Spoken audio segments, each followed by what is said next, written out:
I'm 32 years old, and the day that I moved back in, somebody actually egged our house. Yeah, an egging in this economy. You actually live in Brunswick, so I just scraped the egg off and I served it to some hipsters, so that was good. I made money off that. I should thank the person who egged my house because they really did help increase our property value. No, I'm kidding. I don't own the property. It is very much my mum's place, so I just moved back in and now I have to pay in other ways. Emotional abuse, one of them. And she's been learning English for the last 30 years. But she's on Duolingo now. So that'll fix it.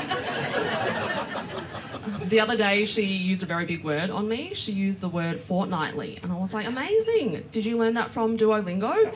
And she said, no, Centrelink. If you know, you know. Quite a lot of you know. It's also really hard to pretend that you've got your life together when I do mentoring for other comedians, and sometimes I do business coaching over Zoom, and I'll be doing that, and sometimes my mum will just emerge from the blur. And I'll be like, don't worry about that. That's just an old Chinese lady enjoying a sandwich, okay? Come back to me, all right? What are your goals? What's your aspirations? What's your 5-year plan? I'll help you get there. Anyway, my friends are buying houses in the shit suburbs in Melbourne, and I don't want to say what suburbs because some of you might have come from there and I don't want to offend anybody, right? But I do spend a lot of time visiting my friends in Tarneet. They're very good. Whoever does their PR is doing fantastically because they manage to spin the shit out of it. Like, they turn something that sounds crappy into something wonderful. Like, the street names there are amazing. I was driving past and I saw streets like Adventure Way, Exploration Way, Odyssey Way. I was like, wow. But if you asked me to live there, no fucking way. I couldn't do it. I've always lived in the north. Like, I go shopping at Northland Shopping Centre, and there are some really gangster street names out there. Like, I'm not kidding you. You can find this on Google Maps. There is a street called Good Enough. One word, just good enough. The council were like, oh, this street's full of potholes and we don't have a name. Good enough. It's fine. I also drive my crappy car around to visit all my friends. It's very embarrassing. I drive a 2004 Toyota Echo. Yes, yeah. And I inherited it from my dad, who's now dead. So I drive my dad's car around. And you know, when you're driving, you sometimes see somebody who's driving the same car as you, so you give them that little wave. You're like, yeah. My dream now is to find somebody else who drives a Toyota Echo and drive my Toyota Echo into their Toyota Echo. And the sound that it would make is called a Toyota Echo Echo. It's a Toyota, right? Like I said, it's a Toyota, so unlike my dad, it just won't die. It will not die. My mum is also very spiritual, so she believes that my dad is still in the car. Which is true because we couldn't afford a coffin, so we just popped him in the boot. It was very handy though. Whenever I've run out of cup holders, I just bring him up the front. Whenever I go over a speed hump, he does not spill a drop. It's so fantastic. Yeah, sometimes when I'm in a hurry, I'm trying to get to the city, I'll just take him right up the front, pop him in the passenger seat, and we ride the transit lane together. Just into the city in 20 minutes. It's fantastic. Yeah, so I am driving this shitty car around, and it's been so many accidents that I can't believe my luck. Like, one time I was trying to do a parallel park on Chapel Street, and I managed to hit 2 cars, like front and back, like bam, bam. Yeah, it was like the car version of double penetration, just bam, bam.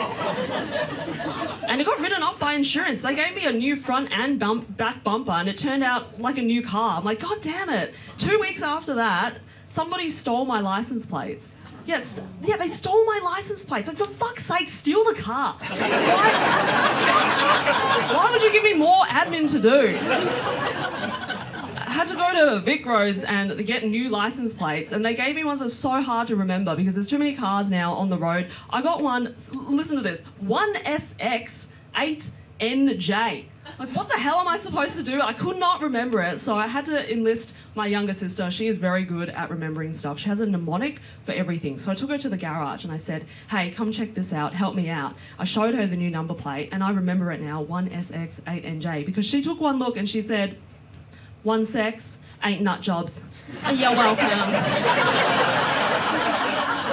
So the trick is just make it dirty, like whatever it is, like that is 100% the best way to remember it. And sometimes people ask me, oh, when you do that joke in the show, are you really saying your real number plate? And the answer is yes. And I'll repeat it again, it's 1SX8NJ. The model of car is a 2004 silver Toyota Echo. I parked it downstairs on Little Burke Street and I've left the keys in the ignition. So, for the love of God, just steal my car. I don't want it to be down there when I finish this gig, okay? I have to save money now because I've, went travelling. I went overseas recently. I went to the US.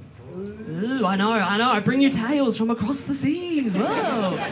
How did you get in? Well, the trick is to go to the most Chinese part of the US. So I went to San Francisco and the whole plane looked like me and I just slid right in. And I went exploring in downtown San Francisco one day and my family were like, oh my God, you went downtown. That is hella dangerous. And I was like, I didn't know that it was dangerous. I did not realise it was dangerous because, I've survived Burke Street, Melbourne.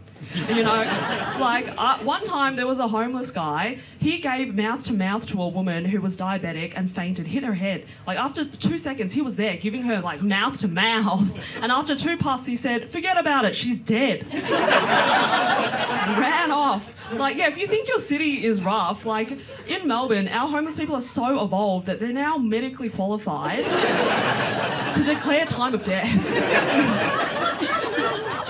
I had a really bad health year last year, and I actually did not understand why my stomach was getting bigger, and I had no medical reason at all for it. It was just growing and growing and growing. So then I remember the first sign. There was a woman who was measuring me up for a costume, and she said this. She was a Russian woman, and she goes, "You're not big, but you're not small."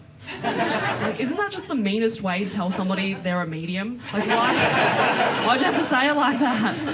And there was another sign, which was I was having very heavy periods, and I put a tampon in one day. I forgot that I put a tampon in, and I put another tampon in. Yeah, I know. I was as shocked as you were when I made the discovery. It was like Christmas had come. I pulled out 2 tampons, a dildo, and a partridge in a pear tree. I was like, I gotta go see a doctor.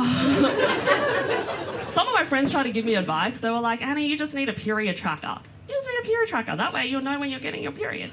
And I was like, bitch, I know when I'm getting my period. It's when I wake up covered in blood. No, it's not my blood. It's the blood of a man who I've murdered because I was on my period.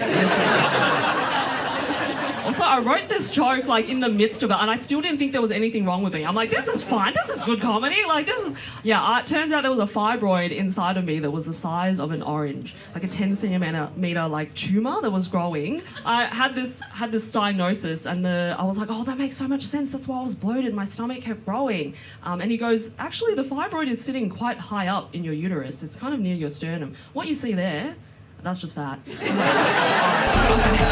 I've been Annie Louey. Thank you so much. See you later.